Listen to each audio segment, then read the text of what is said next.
Those are some interesting points. I think that is something which we have been trying to push for a very long time, and I think government is all ears and they are proposing some of the initiatives. So hopefully something in that front is going to happen. Anusha, you have been an environment champion, right? So you have been focusing on a lot of laws, a lot of this thing. So wanted to understand what practices can industry adopt to have positive impact on the environment as well as have sustainable industry. See, there are a few points that I wanted to speak. I had just noted them down in case I missed them. The first thing, like you said, is safety. So if our workers and our people are not safe, then the question of anybody else coming in doesn't arise at all. But the safety is not just about the sex or the quality or the standards. It is also the safety of the earth that we live in, the place that we occupy. Everyone has a law, I'm sure when we have environmental laws, but who is actually implementing them? When was the last time we heard a guy going to jail or getting arrested because he messed with the environment? We get arrested for all kinds of things. Because Mother Earth can't speak for herself, we do whatever we like to her and we think it works for us. The global cities are actually focusing on the quality of life they offer and also on the kind of protection to the environment when they do something. That is something we need to focus on. It can't be something that the government makes a law and everything happens by itself. It has to be the initiative of each of us who's making a film or making a facility, and the kind of punishment that she is given for disturbing the environment should be very stringent. It can't be just easy and people can get away. Now India has always been culturally very significant, but the industry should also involve local community when it does a movie. Like a lot of times the film is made in Kashmir and then they write over there Switzerland. How does it actually help us? I mean, we shoot it in Mumbai and they call it Shanghai. Which is very important that whenever you are shooting in a particular location, it has to be mandatory that the film mentioned is at that place. Otherwise, it doesn't help us. The rest of them don't even know the film was shot in a particular location. The other thing is that we need to have an inclusive, ambitious cultural policy that respects environment, and that will help us to realize our economic potential. And this will also change our cultural equation with the world.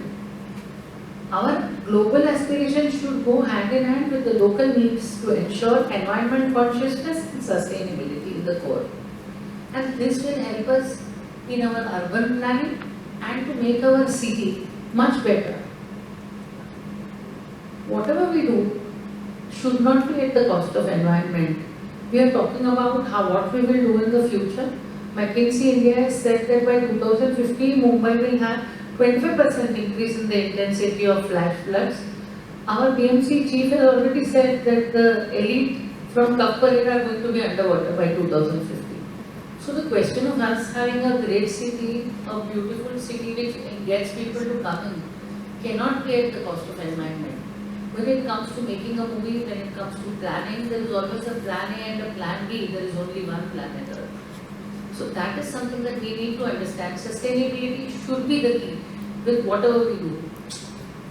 में भी है दिल में मुश्किल जीना यहाँ जहाँ हटके जरा बच के है मुंबई मेरी जान. But Mumbai has that spirit that never dies. If you look at each person who comes down to India, whether to be to Mumbai, whether to be an actor or a producer, the light that shines in his house at night is his spirit. It is that want to do something to the city, to give back to the city, just as he takes back from the city. So it is very important for us to look at sustainability as a very, very important point and look at our environment at the same time we look at growth. Because if we don't exist, there is no question of growth. Very interesting, very interesting. For the betterment and growth of the culture sector, the film industry, they have been doing it for many years, and whatever growth you could have seen in last couple of years is only because of the efforts these guys have been making. So that is a fantastic thing, and congratulations to all of you. Recently I was watching one tourism sector initiative where they were going internationally and asking people that would you ever want to visit India? And if yes, why? So most of the people were either talking about yes, because the culture is very nice, yes, because their songs are very peppy, or yes, because of Bollywood or because of Mumbai. So from that perspective, we have seen a lot of growth happening. What I want to understand is there any film industry 4.0 happening? And Lolita, I'll ask you that question because I know this will be something which you would really love to answer. But is there something film industry 4.0 happening? And if yes, how do we call the biggest of the production houses to India? There are so many production houses. You guys represent so many.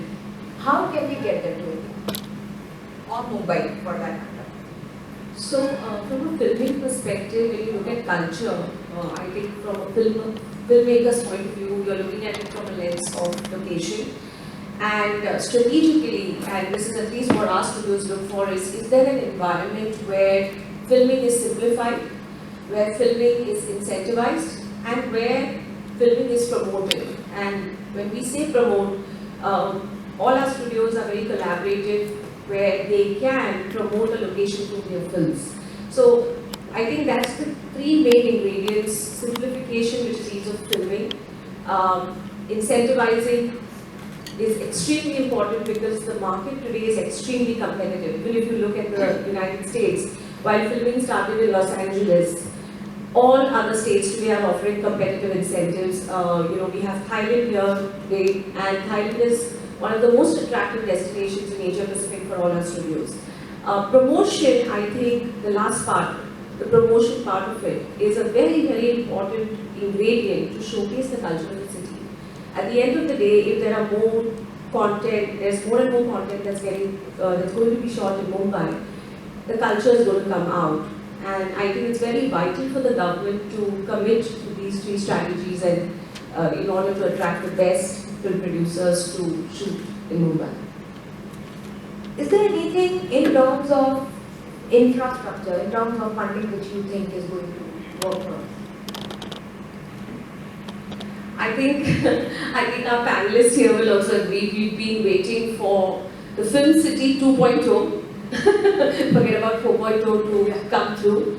I think all of us here have been part of the deliberations where, especially Sabhas for events, we need a single window, right? So simplification, we're still at that stage, and modernization will only happen if there is encouragement of public-private partnerships.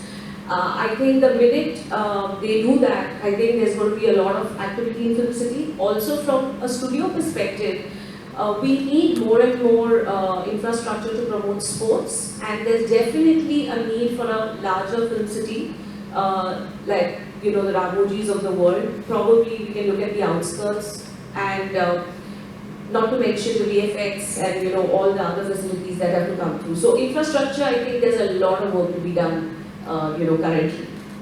And one more thing I wanted to highlight as a very important factor, Film City really needs to think about safety, fire. We need more permanent sets. When an international production comes and shoots in a location, you really want a studio lodge experience. So we really need to look at all of that to create. Happy to also share that states like Gujarat, Madhya Pradesh, Delhi today are extremely competitive. I mean, people are considering a lot of productions in these states. So while we are talking about a film-friendly city, I think we have to get really competitive to attract the best. Those are some interesting points. I simplify it with my own personal experience. When I was driving here, my mom asked me, when did you come to Mumbai? So I came in 1984 to study in IIT, but Mumbai sucked me in, and I basically studied and settled here itself. And also, like in those days, in the 1970s and 80s, most of the LGBTQ people, gay men, would navigate to bigger cities. So for me, this city gave me the anonymity to be who I want to be as a gay man. So a lot of times, those people navigate to the bigger city. I navigated to Mumbai. I stayed here, but Mumbai opened its arm and welcomed me, and I became a filmmaker by default. I studied to be an engineer, but later studied visual communication, then became a filmmaker. So in the filmmaking industry, diversity is pretty much there. I mean, every other makeup person, every other hairdresser is supposed to be, quote unquote, supposed to be gay or lesbian or transgender person. But it's not true. Of course, there are other sexualities also. But like, the fact is still, even in Bollywood, in the Indian film industry, nobody speaks out and claims their identity. I mean, there's so many actors who are from the LGBT community, there's so many people from across the spectrum who are there, but they're not going to come out because there's still homophobia, there's still transphobia. That has to go. So equality and diversity is basically, I would say, happening, especially after the 2018 verdict leading down Section 377. There's more openness. There's more openness about LGBTQ people, but still, most of the industries are not really welcoming of LGBTQ people. And also surveys have shown that like almost 65% of the people are not happy with the places they are working in because they're not conducive to LGBTQ equality. So that has to change for people to be more comfortable where they work. So in terms of like I would say sustainability, I don't have too many opinions right now, but I think any place where equality and diversity is available would be basically lead to the economic growth. So that's been some of the Fortune survey has happened where they say that. So I'll try and answer from two different ways. One, as a filmmaker, because having shot in Bombay over 1,000 commercials, and I've shot in every nook and corner. So when I came to Bombay initially, I decided to walk everywhere, and I decided that that's the best way to do it. And it's just an amazing energy, the amount of films being made all over the world, in Indian films, but the amount of Bombay there is in that film. Right from the capital cinema where I was in every film, I used to see somebody getting down at VD Station, which was also the part of the larger census of how many people came from all over India to try their luck to be an actor and find it's really the energy of Bombay, and very little was there to document. So while you're making films, you almost forget that what you're creating or what is happening around you in the city itself, you don't document that. But I think there has been a lot of change in terms of what we've been talking to the DMC. One of the important steps with Shastry is here and Ashwini is also here, is to create historical locations of where cinema grew up. We didn't know where Falke started his films. We didn't know where Baburao Painter came, where was the first sound film made, where was the history of cinema. While we continue to create, we should forget the past or what has been created, because this is what we are and who we are. And unless we know where we came from, we will not know where to go. And that's the essential element about Bombay. So I think there's been a lot of change. The foundation has been doing a lot of work in terms of retrospective, which is engulfing the whole city of Bombay, in terms of film. Thank you for putting such a erudite panel together. Yeah, and I'd really like to thank the MCGM and the MC for having actually organized this event and taking this UNESCO initiative forward. To be honest, we've all spoken about how to attract foreigners or foreign operations to India, foreign filmmakers to India, what our foreign countries do, etc. Like Shiven said, I'd like to look within. What are we doing to retain our own people here? You know, we are probably the biggest opportunity that every other country comes and vies for. So if you look at it, today there are at least about 30 to 40 countries that are consistently looking to India's filmmakers, can you film in our country? Looking at India's event managers, can you do your weddings in our country? Can you bring your events here? Can you do this, that, and that? The only place where both of them are not welcome is in India itself. And least welcome is in Mumbai. We call it the home of film, we call it the home of everything else, but we do everything else in our government. I mean, if you have Mumbai city as a city of film, it is despite government. And I'm saying it very honestly on a government platform, because other than the MCGM, I don't think anyone has even adopted the single window of clearance. You know, the only place where clearances have happened as easily as possible, since I was part of that process, I know it. It happened literally almost overnight with the MCGM, because the attitude was right and it went forward. And so the first thing we require to do is change our approach itself. We need to see films as opportunities, economic opportunities. We need to see events as economic opportunities, weddings as economic opportunities. How many people are employed in this business? In a country of 1.4 billion, more than 12 billion are employed in the creative industries. And the majority are in this part of the country. Across events, across set decorations, across films, across cultural areas, etc. And if you look at it, who are we employing? We're employing unskilled labor, who probably would not get another employment. Carpenters, skilled laborers who have not been certified.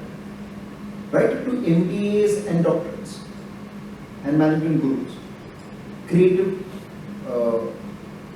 gurus who are being appreciated across the world, who are winning Oscars and Grammys and everything else. And this is the only industry that welcomes you without a barrier. With least amount of investment, least amount of knowledge. It's an industry that is inclusive, welcomes you, be it diversity. I think this is the most inclusive industry. If you look at any other aspect, we're there. We must look at economic opportunities differently, because when you look at it, think of, I'll take a classic case. You're familiar with the film space, so all of us here. I'll take an events case. Take a wedding.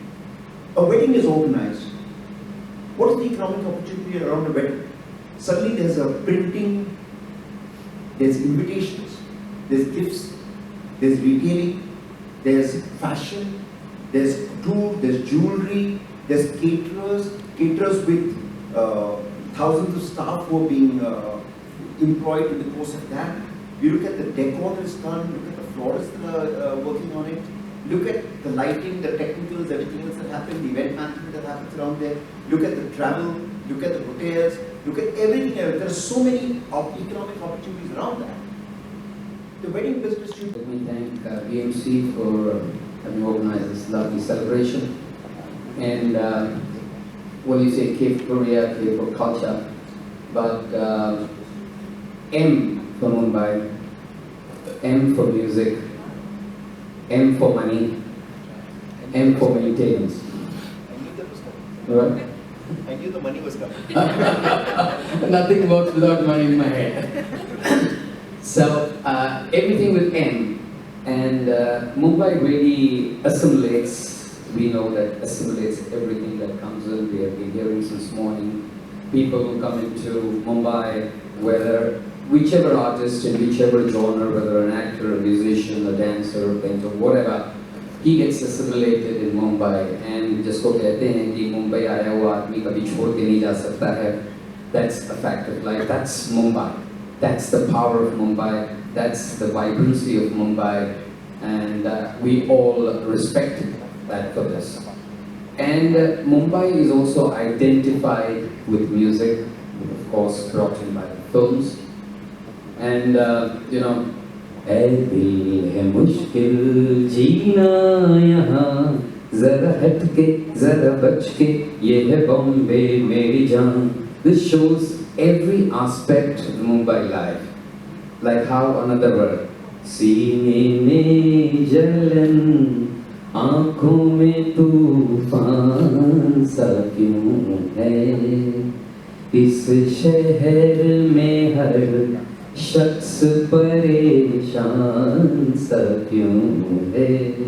Again, showing in Bombay, everybody is so busy, everybody gets assimilated. And then of course there is joy. Bum bum bum bum, Bombay meri hai, music that Bombay meri hai. So that's the life, that's the enjoyment of Mumbai. But unfortunately, we do not preserve, we do not encourage this which creates. And that's where we really, all of us, need to do is to protect and to encourage this very aspect, which is from where everything stems, whether it's identification of Mumbai, whether it's identification of the films and the communication that the films do. So there has to be something where things needs to be also preserved. Of course, we need to preserve environment, we need to preserve films that are made, but we need also preserve the music that's made.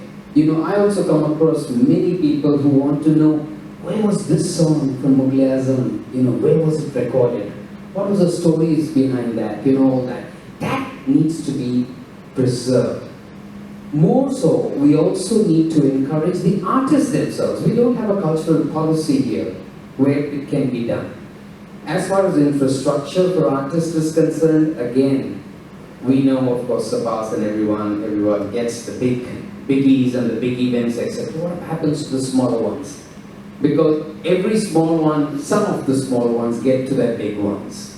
But where do the small ones go? We hardly have any infrastructure.